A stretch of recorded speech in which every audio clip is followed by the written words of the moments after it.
wamma ebituufu biri ki professor kakati nzize wano nga mundaba nengenda paka mu ddwaliro nenjogera n'ab'ekika kya Sseggirinya ne baŋŋamba omusajja mulamu. Ekyenjawulo ekiriwo ali ku life supporting machine tweyongere omusabira. Maama yatidde, omuntu bw'afuna ekyeka nga bakiyita batya okukankana bakiyita ekitengo scissors sagala katemba temunjogeza ebintu bya luzungu sagala kunjogeza luzungu lufu Sseggirinya okimanyi mukwano gwange mbadde nsolo naye mbeera naye sibiteeka mu katemba.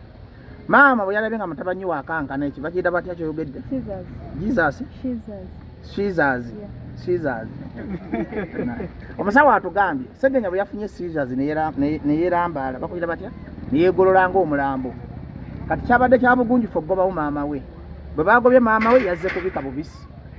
ng'omuzadde yenna bw'akola ki yatidde nnyo n'agamba omwana wange akoze eki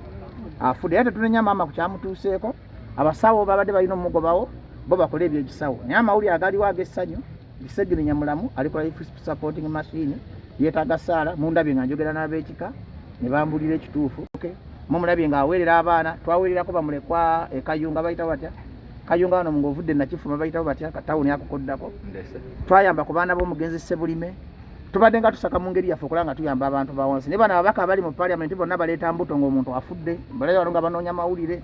mbalabye wano nga beeyifula abalumiddwa ennyo mufo kyokoppa Sseggirinya kyabadde akola bayambe abanaku bo baagala kujja kuwaayo bubugo baagala kujja kukola breaking news ng'omuntu afudde tebaagala kuweereza bannayuganda. Kati Sseggirinya atulage omukwano ffenna kuba nze mbadde Jjinja mbaddeko nafuna contract ku Busoga Royal Radio Mpere Jjinja nkeerako saa 12 olumu.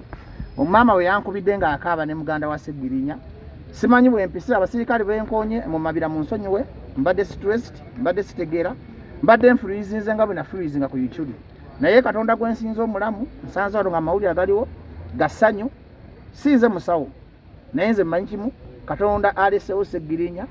akyalina chance ewona era bannayuganda mugume n'okulaba nga tumuteeka mu ssaala zaffe bajjonga gwe omukkiriza abasawo ekituufu aŋŋambye omusawo ekituufu aŋŋambye ali ku life supporting machine bakiyita intensive care unit. Omuntu ali mu intensive care unit embeera teba nnungi nengera bangi abagenze mu ICU ne bakomawo nga baki nga balamu kuba lubaga ndiyeesiga ndirabye nga they are so professional ate baagala Sseggirinya ng'omwana waabwe kubanga wano ffenni batujjanjabira ne Sseggirinya bwe twajja nga tukolanga tesiti zaffe zijeno tesiti ez'obulamu okuva dda nadda lubaga libadde eddwaliro lyaffe kati tetusobola kutuvaamu abasawo bakola ogwabwe naye Katonda yasalawo ekisembayo wabula ngumya munnayuganda yenna ali eyo nti nga tonnafuna mawulire ga kikangabwa tutandike okuyamba abantu. Sseggirinya alina emikwano emeka egisobola okuyamba abaana be singa abadde afudde bonna mubalabe baddukidde mu kamera baakedde wano okufuna amawulire kasi abategedde nti alimu akasamba ne badduka tewali asigadde mu ddwaliro wasigaddewo baganda baaba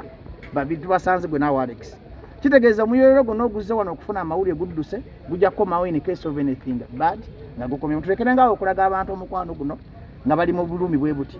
Nze Sseggirinya mulazi omukwano mu bulamu ne bwali baawonye alikimanya nti nalikyaliwe ne bwali bagenza awantu wonna alikimanya nti ndikyaliwe gwe omuntu yenna alaba bajjo laga abantu omukwano nga bakyali balema okusinga okuddukiranga amawulire mu biseera bino ebyakazigizigi ne mwefuula abanyolwa nga bamusanyuse nti mubadde mufunye constituency. Naye Katonda engeri gyakyayagala Sseggirinya omuntu yenna avuganya constituency tojja gifuna kubanga Kawempe bagikwasa Sseggirinya emyaka 10 ne waanaaba agenze yonna gy'aligenda oba mulamu alisigala MP Kawempe omutuufu kuba alumirirwa abanaku.